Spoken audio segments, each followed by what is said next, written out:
Okay, now we have to like change the guns or whatever. Cool, so we'll do like, alright, so Jade,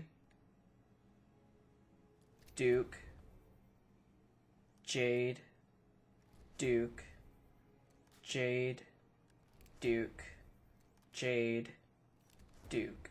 Okay, cool. What's going on, Guardians? Today we're going to be doing a new type of video. I'm going to be live calming some stuff. We're not going to be playing Crucible. I'm just kind of going to talk about a weekly news cap.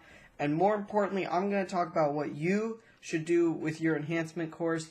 Because with the new season Shadow of Opulence, there's going to be some major changes coming. And you're going to want these enhancement cores available to you when the new season drops. So we're going to go over a couple things today, starting with Eververse. So I think we should fly to the tower, and I will see you guys when we get there.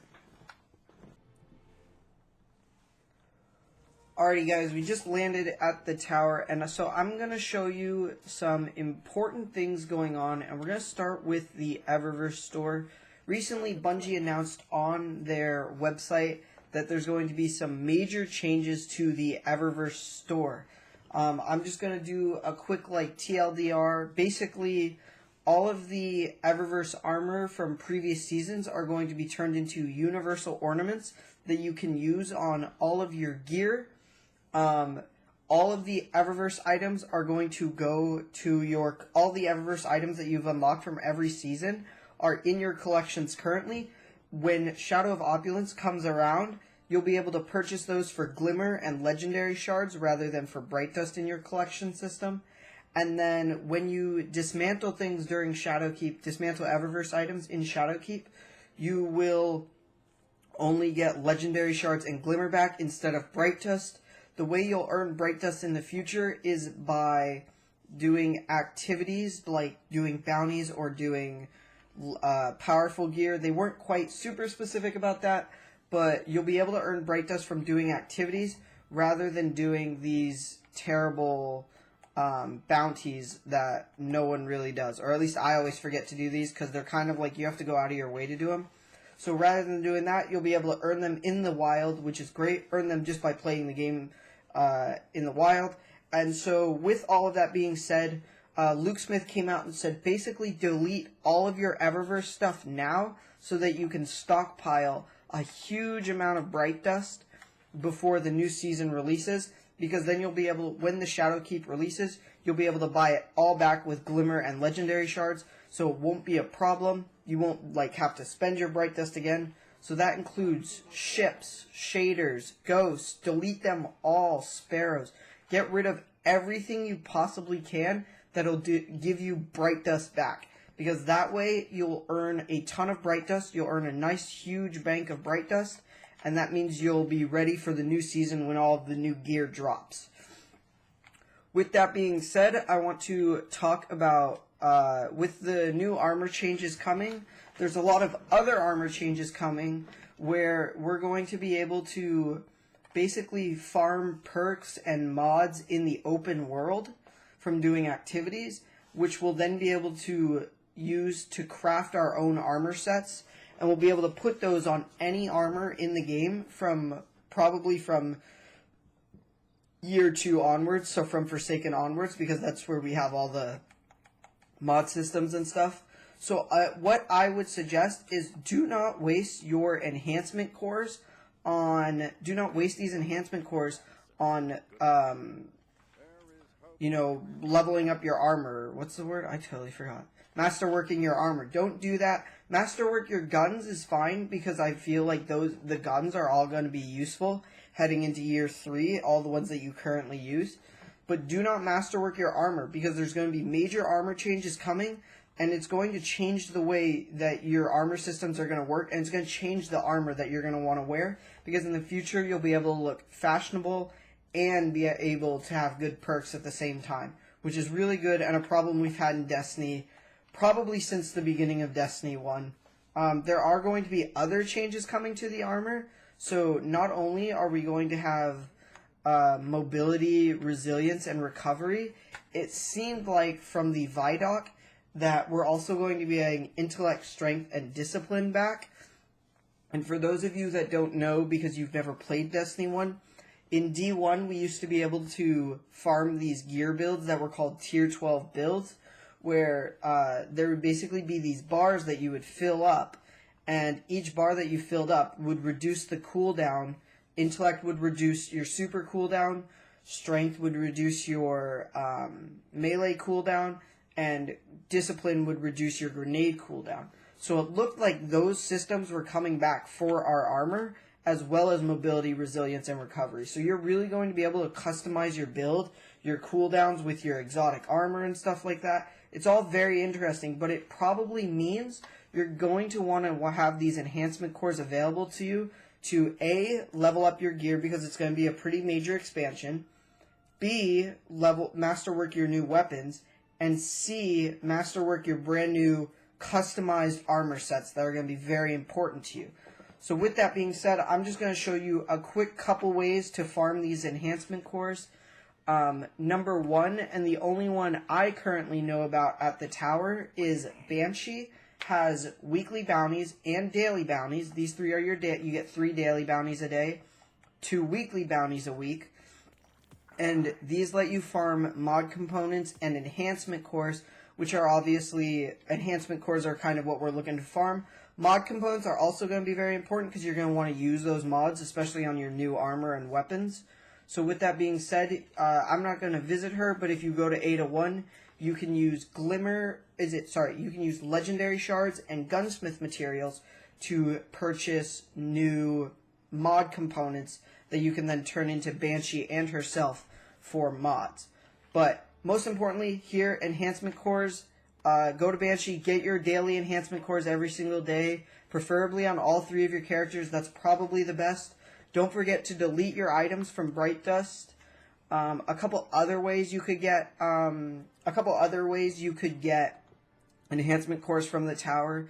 Zavala, Shax, and Saladin this week especially. You can turn in your tokens, hopefully get some masterwork cores by deleting the gear you get. I personally the only gear I suggest farming for right now is in the Menagerie, where you can farm enhancement perks. Otherwise, all the other gear, all the other stuff you get from these guys like Zavala and Shax, I would highly suggest just deleting it and hoping to get some enhancement cores out of it. The other way I'm going to show you guys how to farm enhancement cores is on the Tangled Shore, so I will show you once we visit the spider. Alrighty guys, we just got to the spider, so I'm going to approach the spider and show you a couple more ways you can farm enhancement cores and some other important things you should do to get ready for Shadowkeep.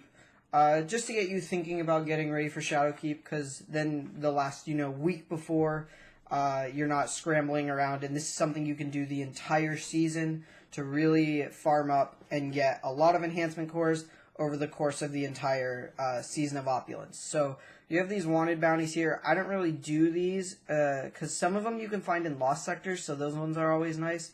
But some of them you have to wait for in the open world, and that really triggers me, just waiting for a boss to spawn. So that's really annoying to me, so sometimes I'll do these, sometimes I won't. If you're looking for enhancement cores, this is another way to get them.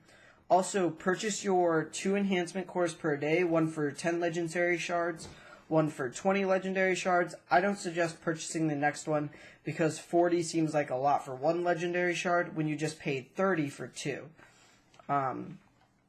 That's really a good way to get legendary shards. The other way to get legendary shards is when the simulation seeds, he's not selling them right now. When he sells these for legendary shards, I would suggest buying a ton of them, just a mass number of them. Just keep buying them for as many as you can buy, just a ton of them. So you can stockpile them all, and then, so like for example, see how he sells some of these for legendary shards and then some for glimmer?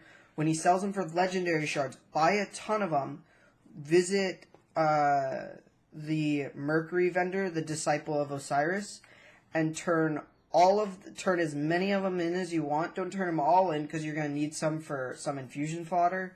some infusion materials, but turn all the ones you just bought in.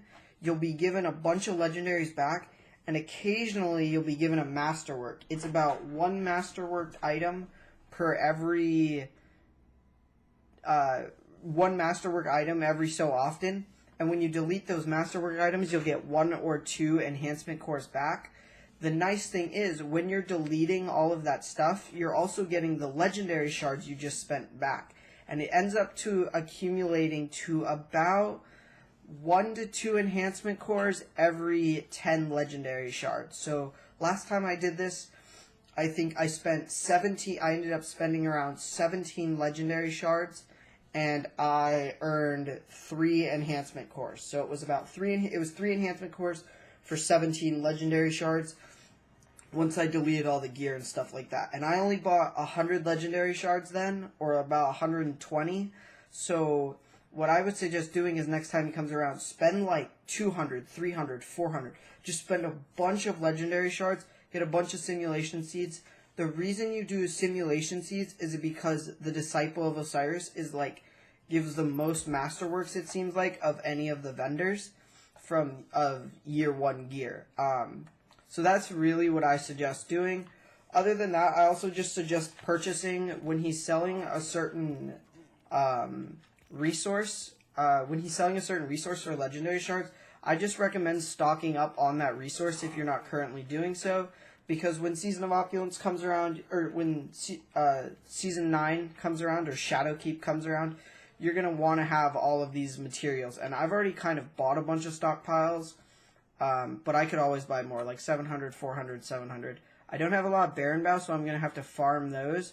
And I'll try and figure out the best way to farm Baron Bow for those of you who are also struggling with that. But yeah, that's the video. That's all I suggest. Basically, this is a season-long activity you should be doing, and that's farming up enhancement cores to get as many as possible. Once you hit 750, the only gear I recommend bringing up to 750 is your raid gear to make the raids easier, and your PvP stuff to play things like Iron Banner, which is currently going on. Other than that, I hope you guys enjoyed the video. I hope you guys do this, and so that when Shadowkeep comes around, you're not like, oh, I only have 10 enhancement cores, or I only have 20 enhancement cores. So definitely do these farms. Look out for simulation seeds. Maybe I'll post a video the next time I see simulation seeds in the spiders thing. So if I end up doing that, you're gonna want to stay subscribed so you get that video. Hope you guys enjoyed, and I'll see you in the next one, where I think we're gonna be talking about a controversial subject. Or at some point this week, I want to talk about loot boxes, because I have a very strong opinion about them, and recently EA has now talked about them in kind of a formal legal setting. So I hope you guys enjoy, and yeah, I'll see you guys next time. Bye.